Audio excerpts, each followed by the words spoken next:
I thought VoidTrain was just Raft in space until I played the full release, and holy hell, this game blew me away. Hey, I'm Tim. It actually took me 4 days just to figure out how I wanted to break this game down to you because I wanted to do it justice. VoidTrain first launched into early access back in August 12th of 2021, offering that familiar survival crafting vibe just like Raft. The early game loop was simple: drift through the void, grab floating materials, upgrade your train, and build out crafting benches and storage. I played it a lot here and there over the years, but honestly, it just never really fully hooked me. But that all changed here on November 7th of 2025 when VoidTrain finally hit its full 1.0 release on Steam, dropping with a 35% discount, making it just $19 and launching alongside Xbox Game Pass. So I went ahead and dove back in, and after nearly 12 hours straight, I felt every single emotion imaginable: confusion, excitement, panic, laughter, and even fear. This game has layers that I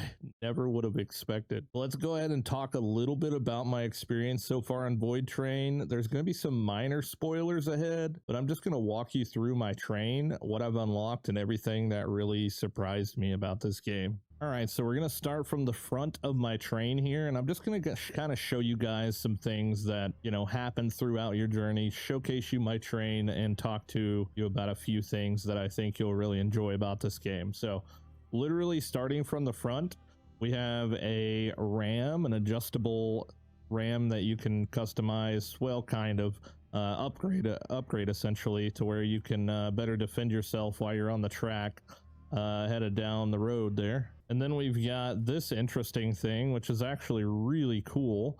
It allows you to add in these things called prophecies, which are essentially modifications for your next run in between two separate depots. So you can see here, we've got, with these two enabled, we've got the speed of swimming in the void is reduced by 15%, and the frequency of the leeches is increased by 15%, but we get more items from the void, double that apparently. So that's pretty good. And it looks like down the road there's actually quite a bit of these that you can come across and find. They do only last between, pretty much point A and point B during that one specific run. Also, we have turrets up here that you can actually equip your roflimos to, which are essentially your little workers that kind of find along your path here. You can have a certain amount of them. I believe right now I have 5, which all 5 of them are right here. You can customize them, feed them, assign them to workstations, and yeah, it's pretty neat.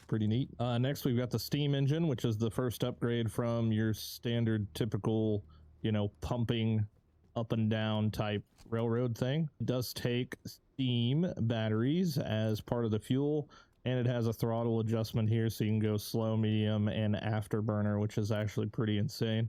I tend to just stay on slow while I'm doing all this, but next you've got your kind of like surrounding thing here. So I can show you right here on the little depot customizer. You can actually like click on things like this and more or less like edit them, destroy them.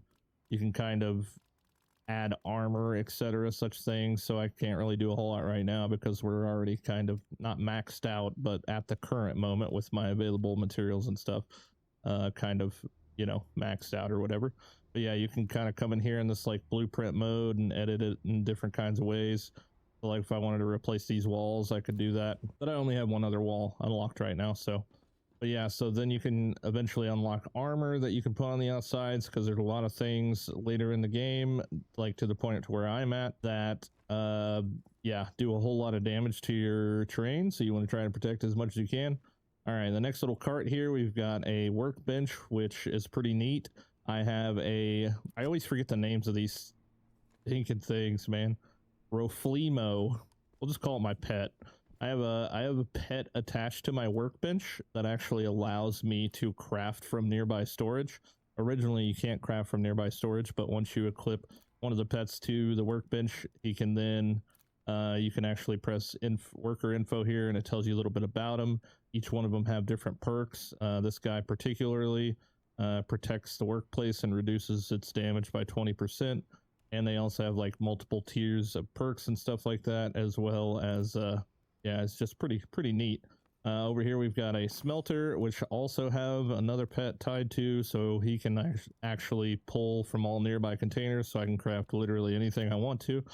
Pretty neat. We have our storage system here. All the storages start out with only 4x2 storage area, and you can slowly increase them through research. And you can also go into settings and you can customize the name of it, the icon, and the color, which is pretty neat. It helps you kind of stay organized here.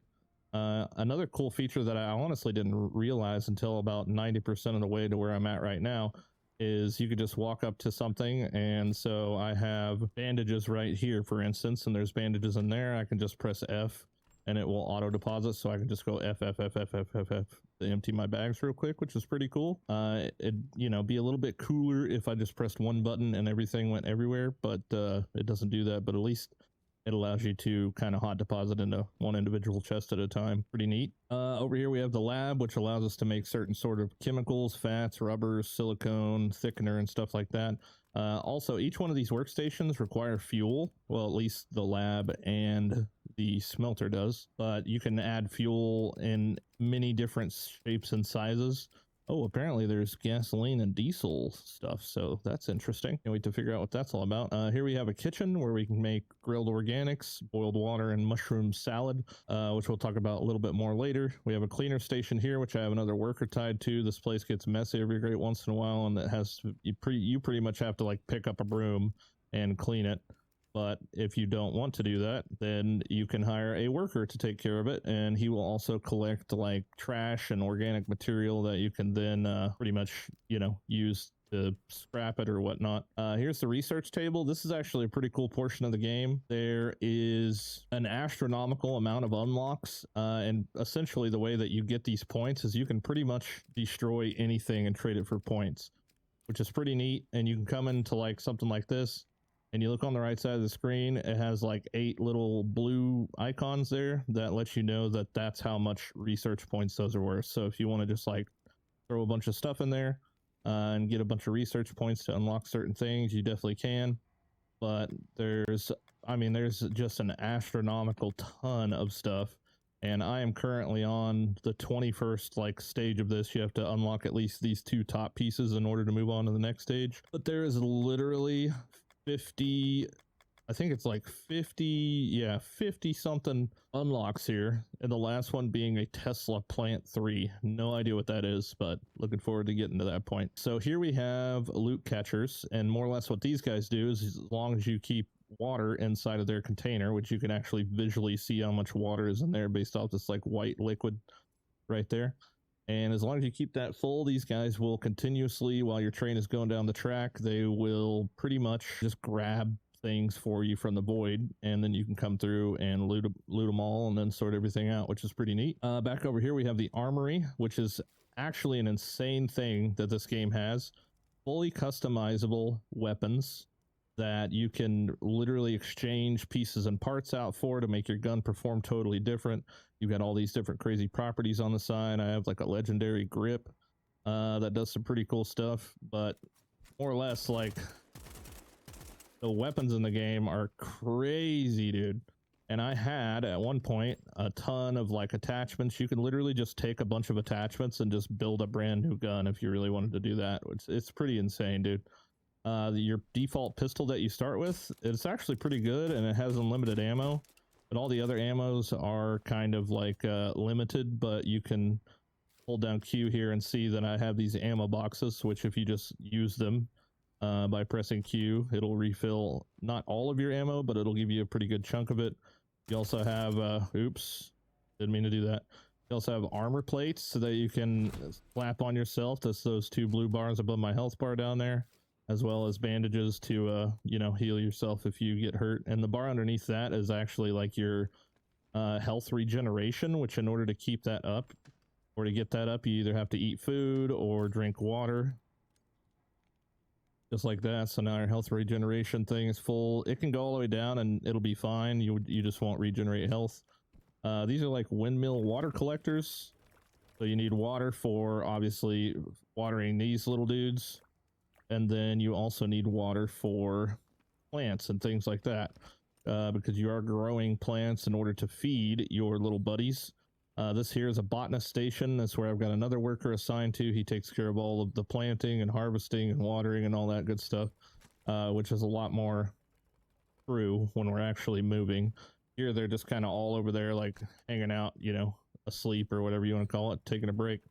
This is a game that you can actually sit down and play with one of your, like a ghost version of a Roflimo.